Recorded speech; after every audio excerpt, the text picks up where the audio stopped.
we all had hardship during childhood, in some way, shape or form.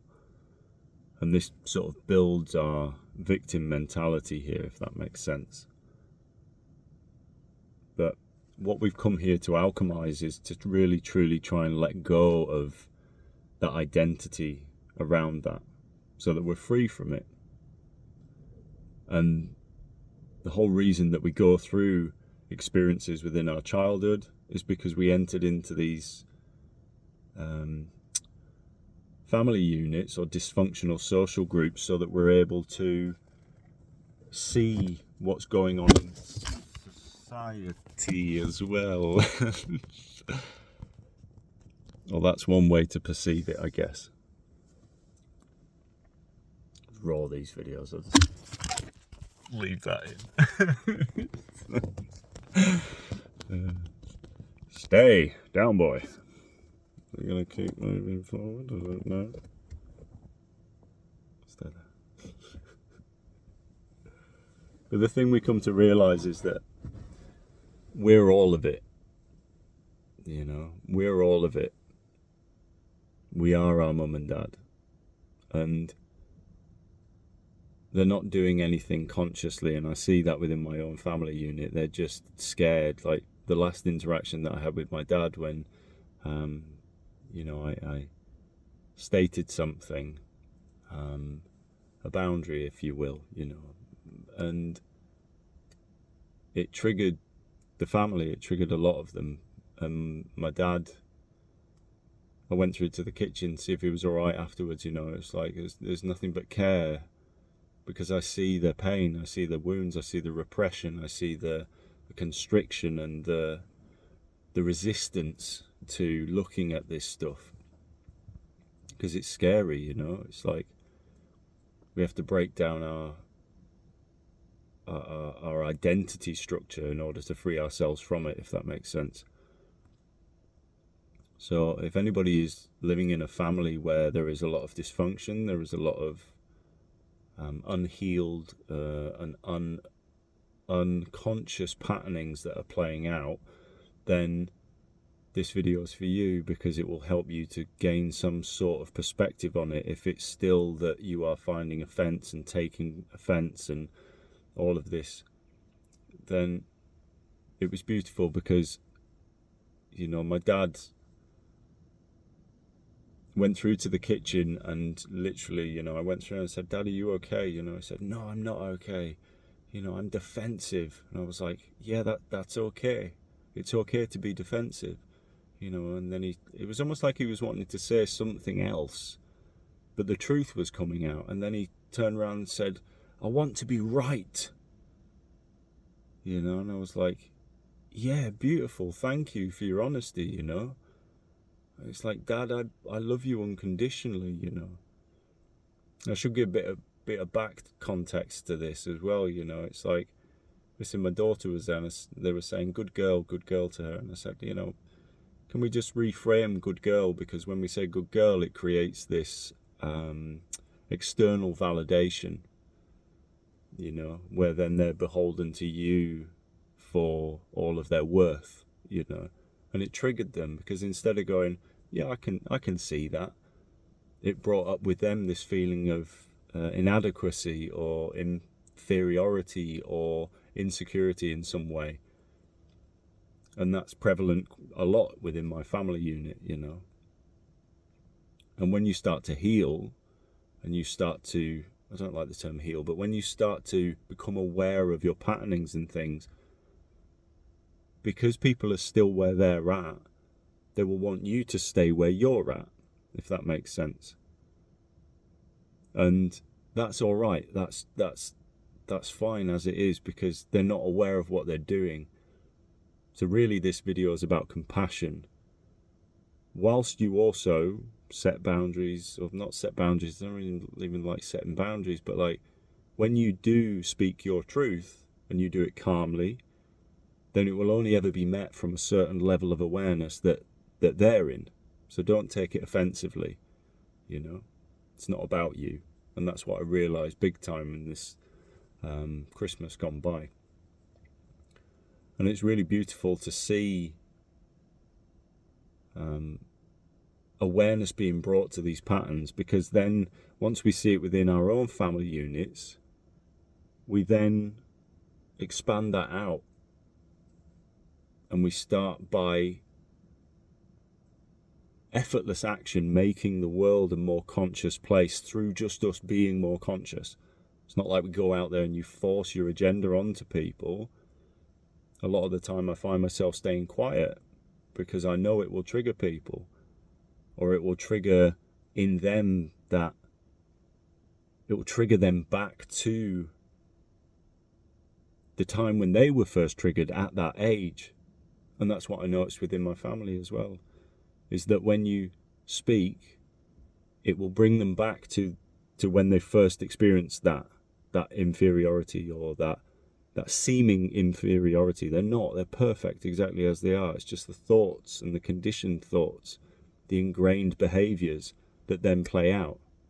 You could call it drama, or, it's trying to amplify everything. But when you don't, then it almost mirrors to them in a very pure way. So they have to look at themselves, and most people don't want to. And that firing up of that feeling of rah is, I don't want to look at that within myself, because I'm scared that I am the person that I'm pretending to be, when I know that they're not.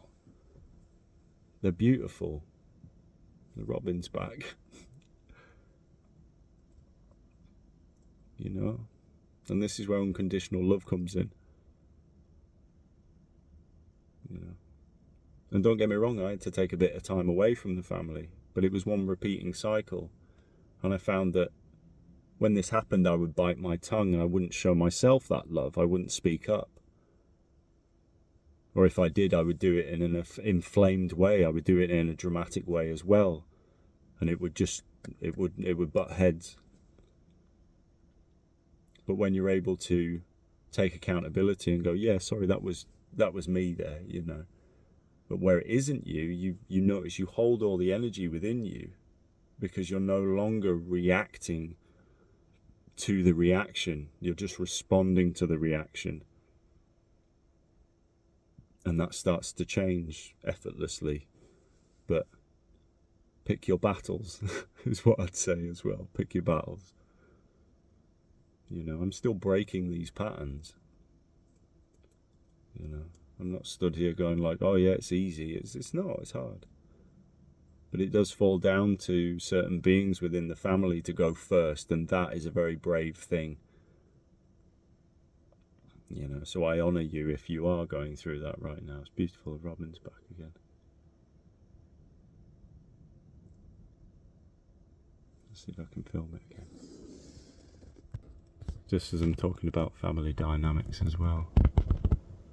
So I do believe that robins are ancestors who come and sit with you at a certain time. And I've always perceived, could be wrong, that red-breasted birds or red birds is my nan, and she's the mother of my dad, Could be hippy-dippy bollocks, I don't know. But it happens more times when I'm speaking about things exactly like this, and that's why I always say recognise the synchronicities.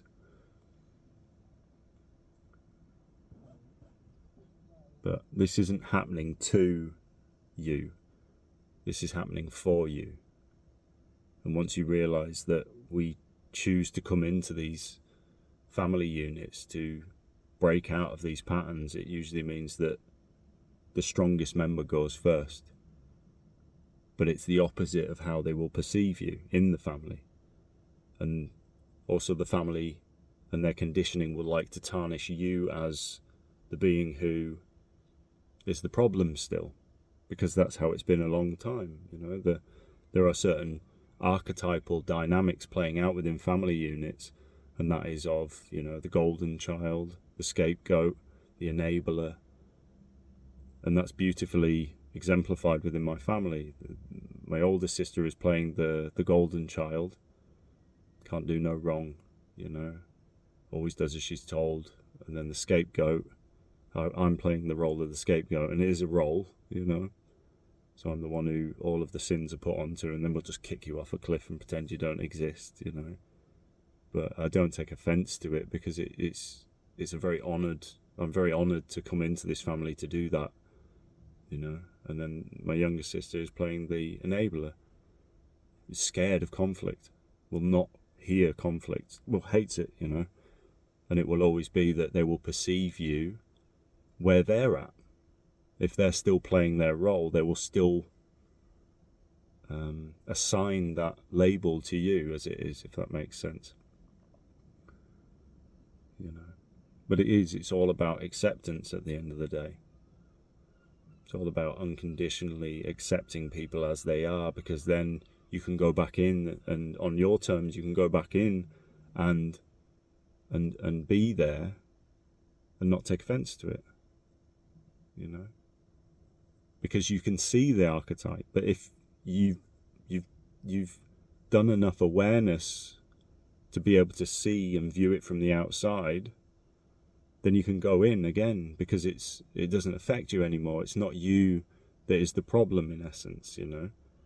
There are still dysfunctions, but if you go in purely yourself, you're calm, you're regulated, then you can go in, because it's not about you.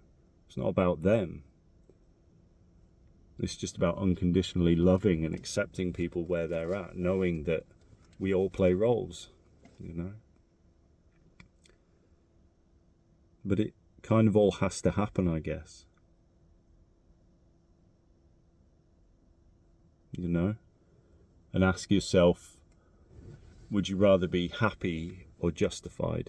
Because it took me a long, long time to not want to be heard or seen or validated by my family anymore, so that I was able to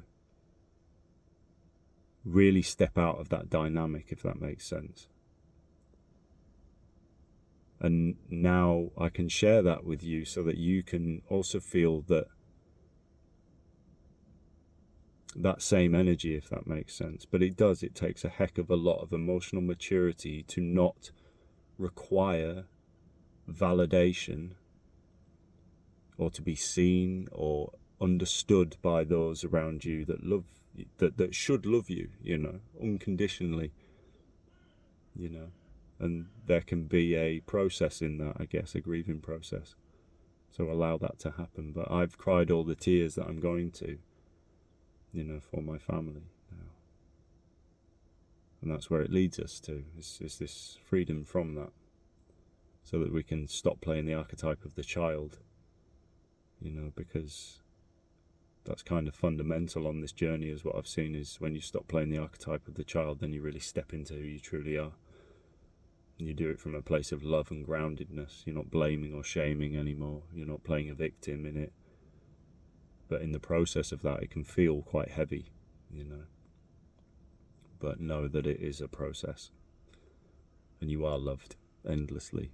So, yeah. We're all doing the best that we can do, you know, including your parents, including your siblings, including everybody on earth right now.